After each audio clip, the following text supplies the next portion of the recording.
Hey, everybody. Welcome to a new episode of the Happy Productive Podcast. I know you're going to love my guest today, and I cannot wait to jump in and start having a conversation with this amazing woman, Danielle Sunberg. Welcome to the show. Thank you, Jennifer. Happy to be here. Yeah, absolutely. So you guys, Danielle is an award-winning author and TEDx speaker, and she coaches high performers on authentic leadership. But she has a really amazing story. And so, Danielle, let's just dive right in.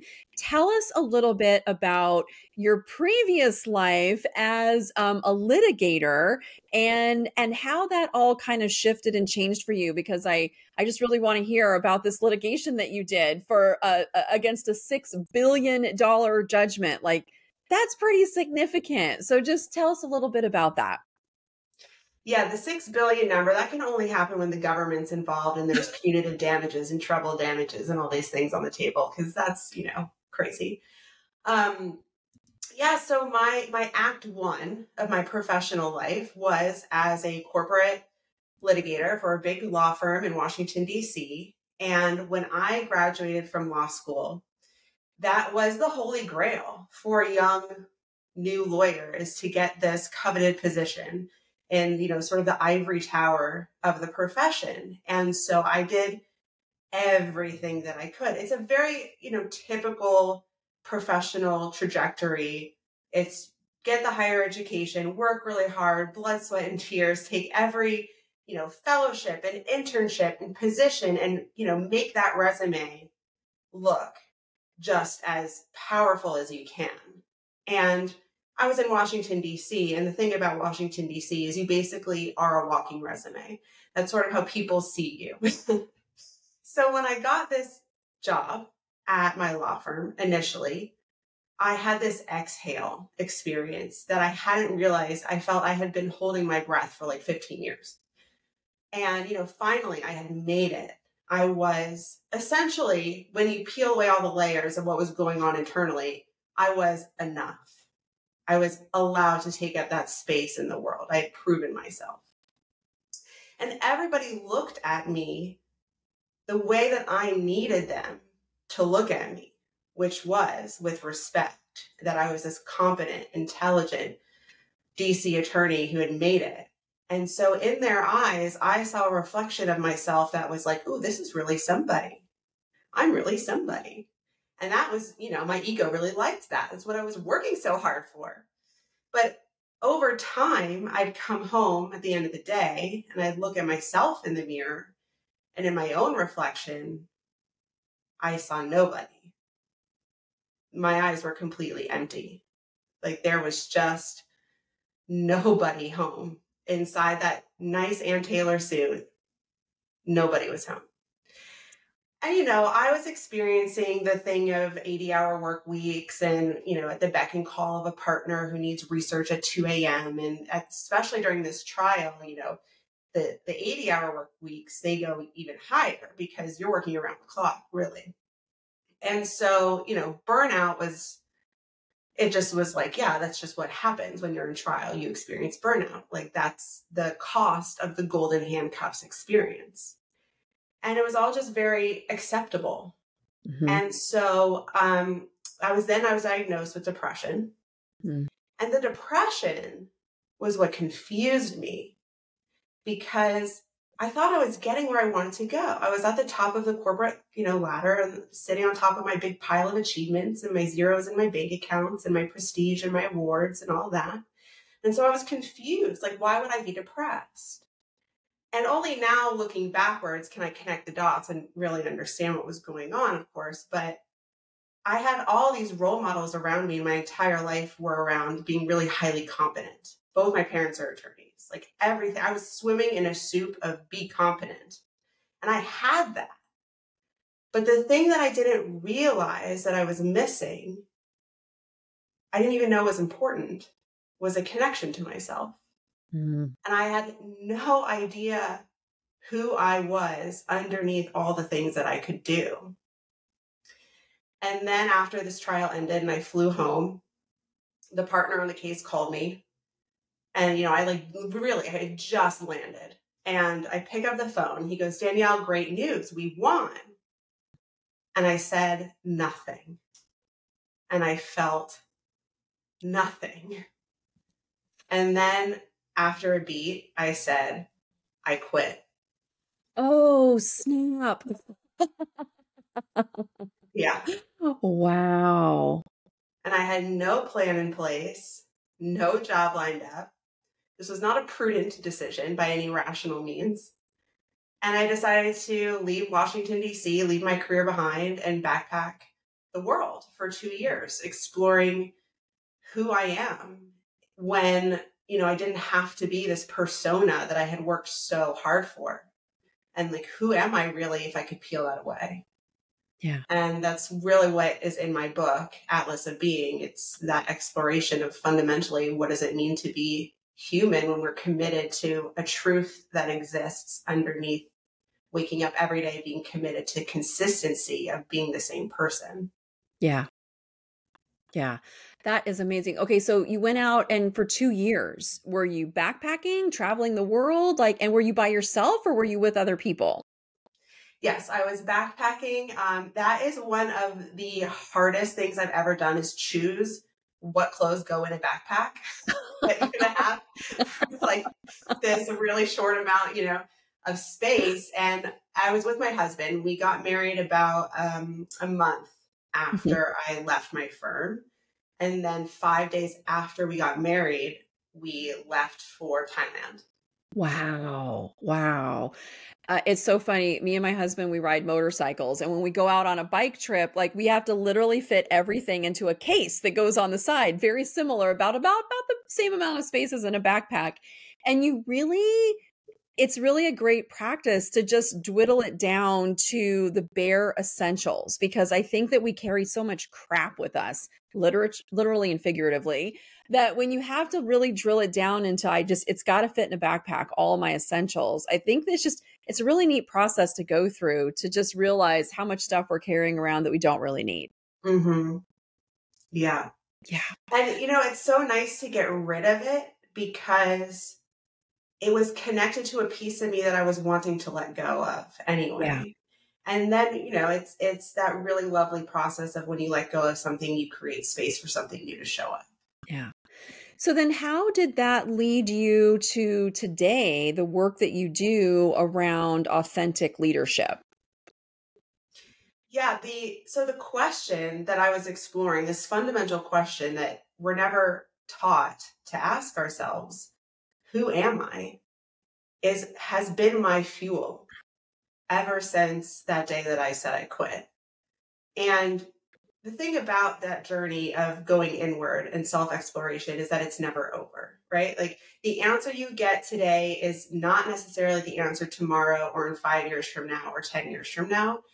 And I think for a lot of people, the question can be really intimidating because at one level, of course, you know who you are. You are with yourself all the time. You're a woman, you're a mother, you're a friend, you like to garden, you're tall. Like there's things about you that you know. Mm-hmm. But when we ask that question, who am I? It's asking it from this really deep level that whether we want to consciously recognize or not, it's asking of us to go deeper than those sort of surface or identities roles that we have. And that can look like a black box. Mm-hmm. And we go, oh, no, thank you. I'm just going to stay in this safe, sort of square that I've created for myself of who I am supposed to be and who I show up as in the world.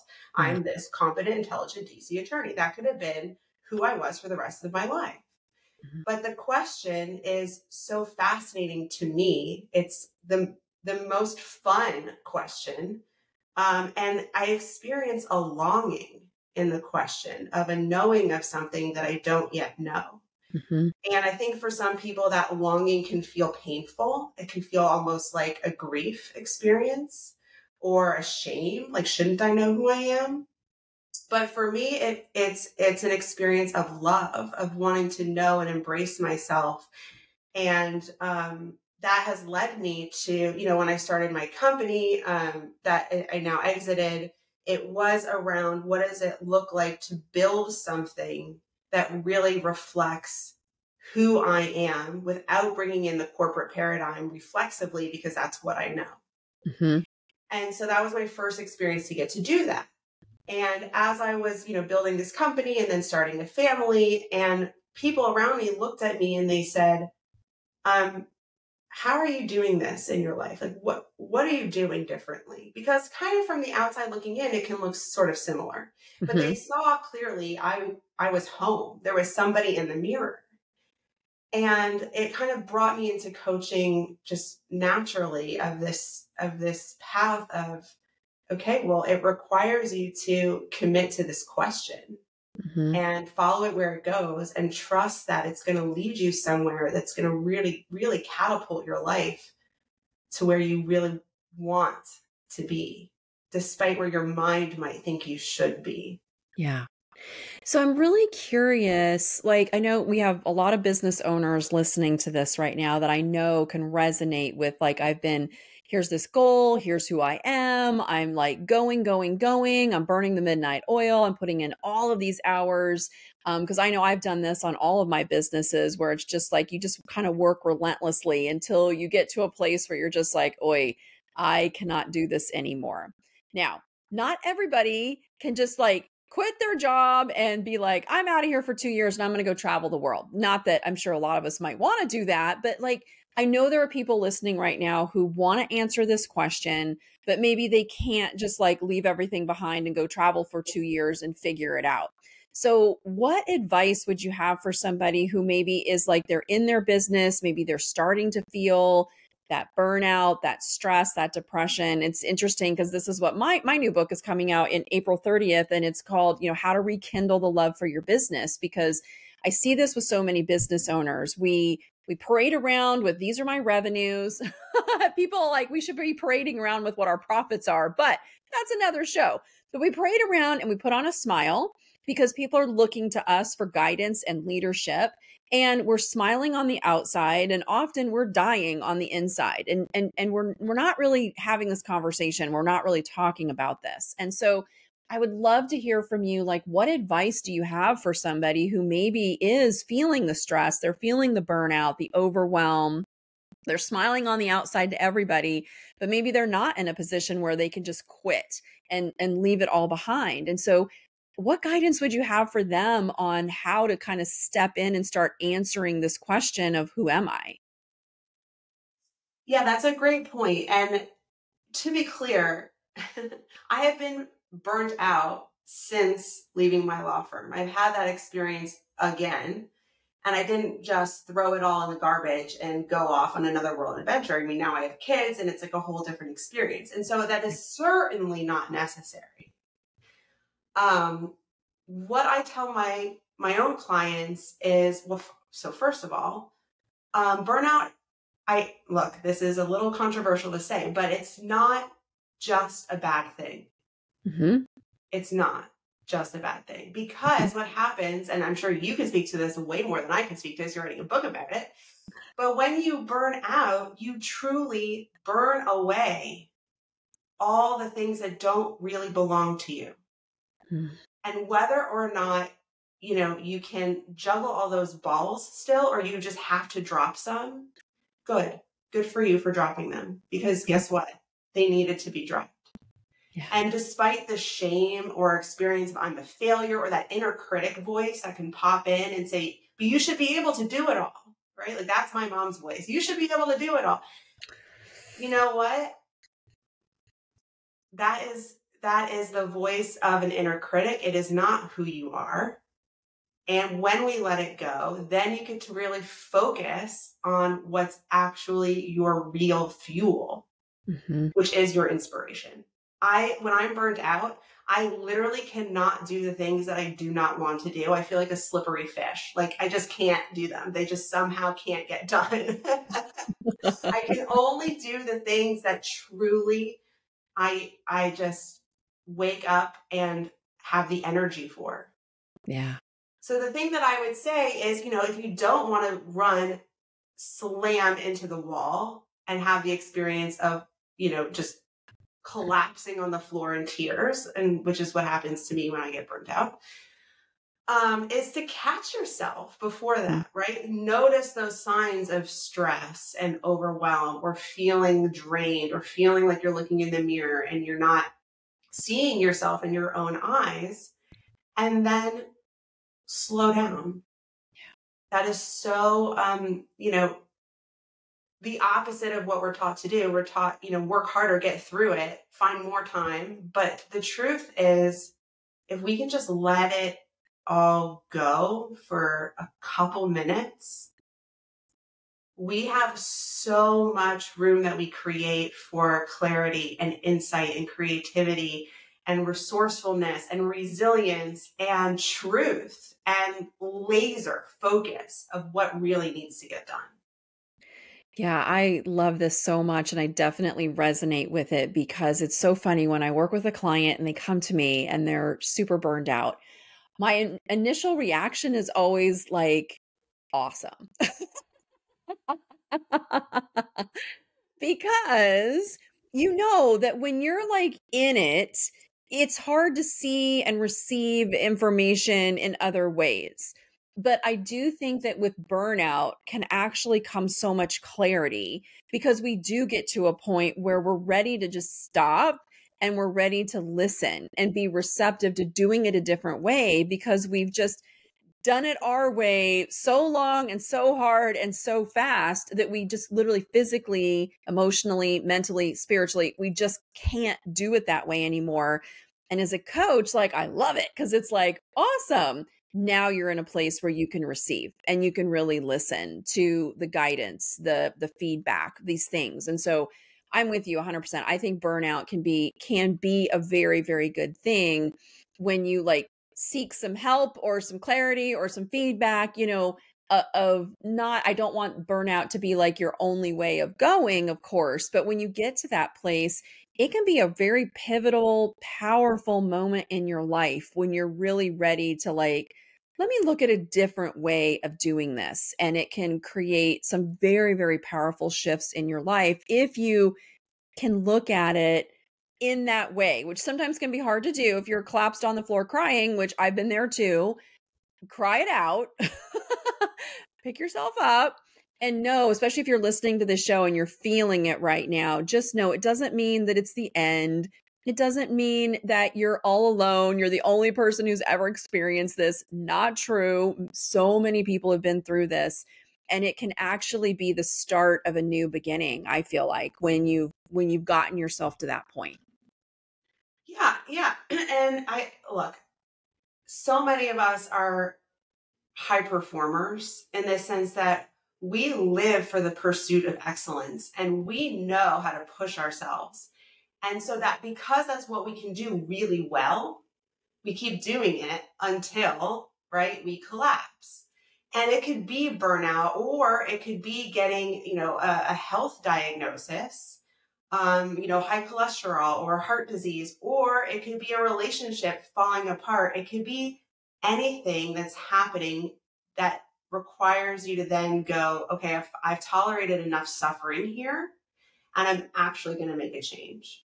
But Yeah. until you hit that point, whether it is slamming against the wall of burnout or getting, the diagnosis that, you could have a heart attack at any time, sometimes we ignore it because we're just so good at pushing that we just want to focus on that thing that we know how to do well. Yeah, you're making a great point because I realized as I've gone through some of these shifts, I did find myself literally saying like, wait a second, Jen, you don't know how to do this any other way. Like the only way you know how to do it is to just get in there, give it 100%, go 100 miles an hour. It's like, wait, I don't know, right? I don't know any other way of handling my life because it's just like, this is how I've always done it. So it really is almost like a reprogramming of starting to relearn and do things in a different way where I'll tell you a funny side story, high achievers, right? I had such a hard time taking vacation and then relaxing on vacation. I had a really hard time and then I would feel guilty. And I know so many business owners do this too, where you're just like, first of all, I shouldn't be taking time away. Secondly, I shouldn't be doing other things when I'm on my vacation. And so I was like, how can I use this to my advantage? And so I took my little high performer And I'm like, all right, Jen, you're going on vacation and you're going to do vacation better than anybody else. And you're going to rest better than anybody ever did it. You're going to take a nap better than anybody ever did it. And there was something about that literally flipped my brain and was like, oh, now if I have to rest and disconnect better than anybody else, I can do that. Crazy, but it worked. And now like I can rest to take a vacation with the best of them. But literally I had to like use that high performance, whatever that is, that drive to flip it, because otherwise I just couldn't like really ever get disconnected. That is an amazing story. That's so true. That's so powerful. Yeah, it's not about saying, hey, you're really skilled at doing things really well and pushing really hard, and now you shouldn't do that anymore. Yeah. It's just switching the paradigm to use it in a way that maybe we're not used to using it. My mentor said to me, if you're in a day where you only have 20% in the tank, do 100% at 20%. Right? So yeah, it's the same exact thing. I love that. Yeah, it's true. I mean, so many days when we're tired, like you'll like beat yourself up for being tired. And it's just like, just stop. I'm like, I can still work tired. I can work sad. I can work angry. I can work all these different things, but like, don't add that extra layer on top of ourselves, because it just drains our energy even more. And then we're beating ourselves up. And it's just like, whatever. I love that. I'm at 20% today. So I'm going to show up and give 100 at 20%. I love it. So good. So talk to me a little bit about your coaching around authentic leadership. Like, how would you even like define authentic leadership these days? So I talk a lot about shifting out of relentless doing, which is our culture's currency of self-worth, essentially, right? We like value ourselves based on our productivity, which is how we end up talking so much about burnout. And shifting out of that and mastering the art of being, which is what is left when we stop all of our doing.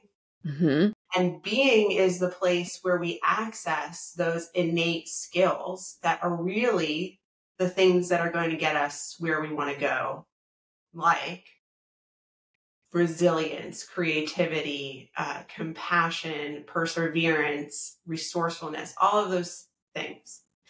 So when I talk about what authentic leadership is, it's in the same, it's the same thing. Authenticity is being. It is, who are you underneath being a sister, a gardener, a community member, tall, a red sports car driver? Like, really, who are you?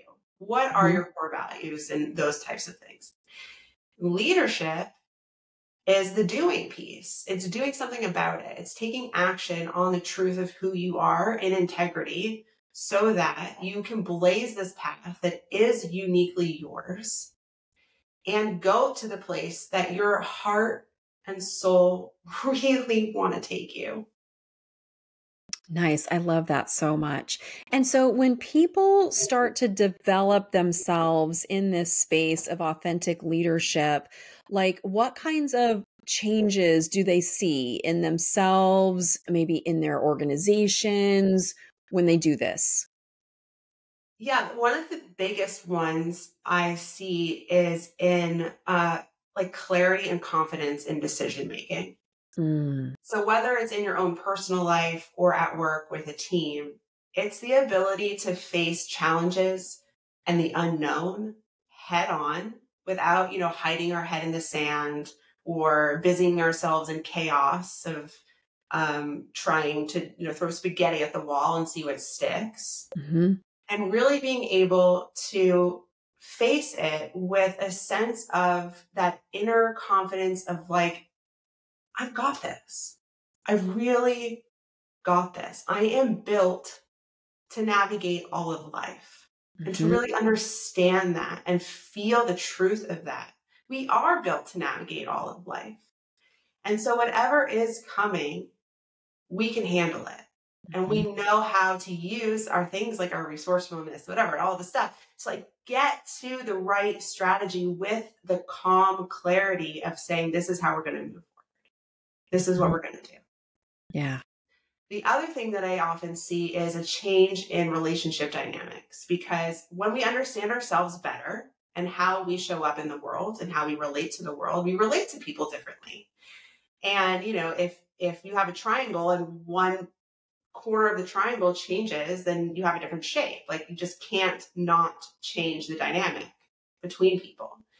And that is really fun to watch because, I mean, I can't tell you in advance what the new shape is going to be. I can tell you it's definitely going to change. And for the most part, where you're in a space where you're accessing truth and wisdom and compassion, the things that I do see are a more bonded, trusted team, people who are truly aligned at a deep level. And when we feel that alignment, we want to go above and beyond for each other. Mm-hmm. And we see teams being more successful because of it. Mm-hmm.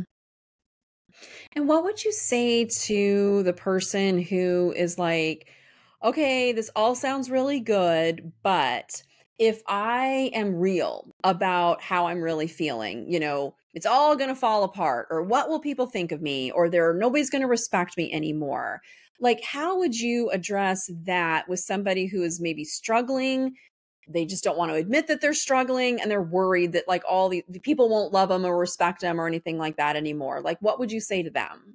Oh, I totally get that so much. Oh my gosh. Being at a law firm, I feel like, is a quintessential environment for do not talk unless what you're going to say is completely polished already. Mm.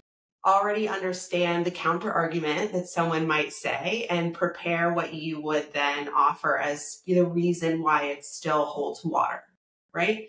So the idea of like having a half-baked idea or off the cuff or, just kind of brainstorming and being kind of loose, and that is just not available in that environment. And so, at a meeting, if you're an introvert or you just are a bit processing slower than the person next to you and you just don't speak up, there is a ripple effect in the dynamic. And you might think like, oh, I'm not smart enough, I don't have good ideas, whatever, right?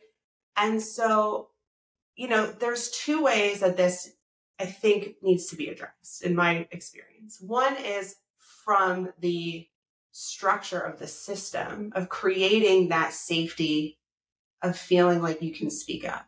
Like there is that authentic belonging piece and psychological safety that teams need to feel. If I speak up, they've got me.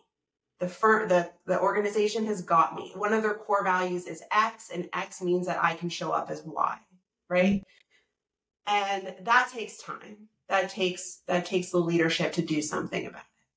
And then there's the inner work piece of how do I feel safe in my own body, in my own voice, in my own expression of my truth, such that I am willing to say what's on my mind and let the cards fall where they may. And if they fall in a way where there are consequences that I don't like, I trust that those consequences were meant for me so that I can find something more aligned for me. And that takes a hell of a lot of courage. Mm-hmm. But it's the other side of the work. Yeah, it's so interesting to me because I really find then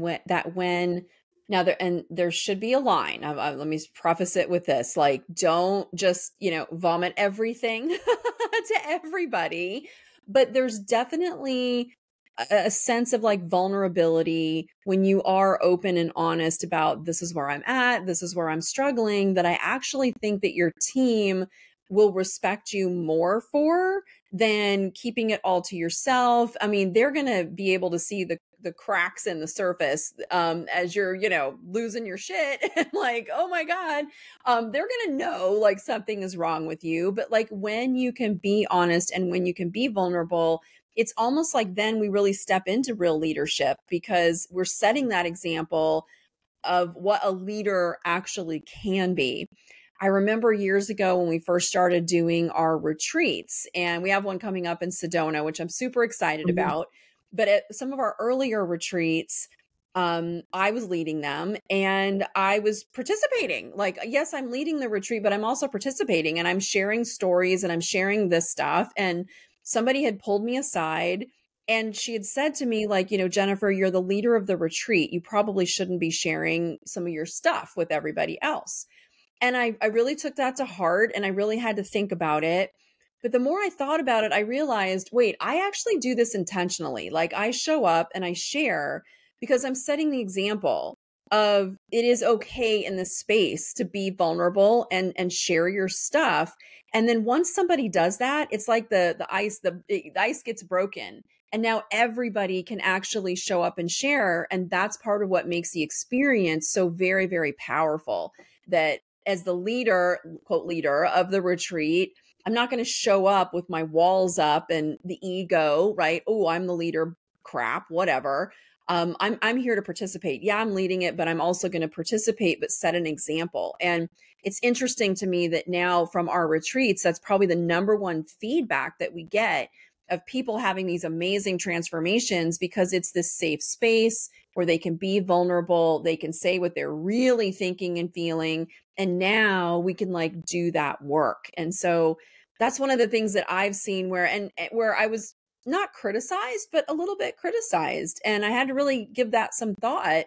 But you're absolutely right when you say that it takes courage to show up and to say, this is really where I'm at, the experience I've had, this is what I'm thinking. It takes courage to kind of drop those barriers and speak your authentic truth. It really does. And you know, I think that what you model to your team by participating and being vulnerable is it speaks so much louder than just facilitating a meeting and saying, let's be vulnerable. Okay, now you go first. Mm-hmm. Right? Like we forget that so much of our communication is nonverbal and what we model is received a lot of times more clearly than what we say. Mm.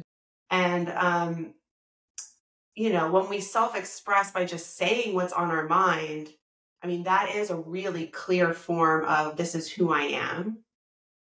And it's modeling it because it is brave. It is vulnerable. If it wasn't, then it wouldn't require all of that courage.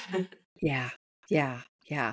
I preface that with I once had a client who he was in the financial services industry and he sent out an email to his entire email list telling them about his experience getting a DUI.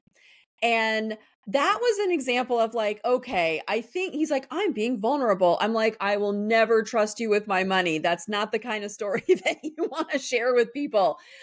Because he really went into graphic detail and you're just like, oh my God, this guy's a mess. Like there was no way I would trust him with my money. So just, you know, a little bit of note there, a little asterisk at the bottom, guys, you know, show up, be vulnerable. But that doesn't mean that you necessarily have to like, you know, tell everybody all the dirty details. So just kind of keep that in mind, folks, when you're hearing this show and like, oh, now I'm going to go tell everybody everything. Well, No. I think understanding what the culture and the values of your organization look like really help because they provide the boundaries of that container. You know, we value vulnerability, we value connection, we value knowing each other as human beings beyond the role. And this is what that means to us. Yeah. Yeah. Have clarity on that. Yeah. Have clarity on that. Absolutely. I love it. Danielle, such a great conversation. I could just keep going. I love this stuff so much. Can you take a quick moment and just tell everybody about your book, where they can find you, and yeah, just where can people find you and know more about you? Sure. You can find everything that you would ever love to know on my website, which is just my name, daniellesunberg.com. And my book is called Atlas of Being, and it's available on Amazon. And then I also have my first online program for high performers called Personal Mastery for Extraordinary Living. That is actually just coming out now, which is when we're recording the end of February. Wonderful. All right, you guys, we will put all of Danielle's information in our show notes as well so that you can go find her online, grab a copy of her book. So excited to have you on the show today. If you're more interested in my new upcoming book, which is called The Apple Stand, How to Rekindle the Love for Your Business, it'll be out April 30th on Amazon and of course all the platforms. And then you guys know you can check out more about our coaching and retreats on jenniferdawncoaching.com. that is it, you guys. Danielle, thank you so much for being here with me today. Thank you. It was so much fun. Awesome. All right, guys, that's it for today's show. Get out there and have a happy, productive day, y'all. Bye.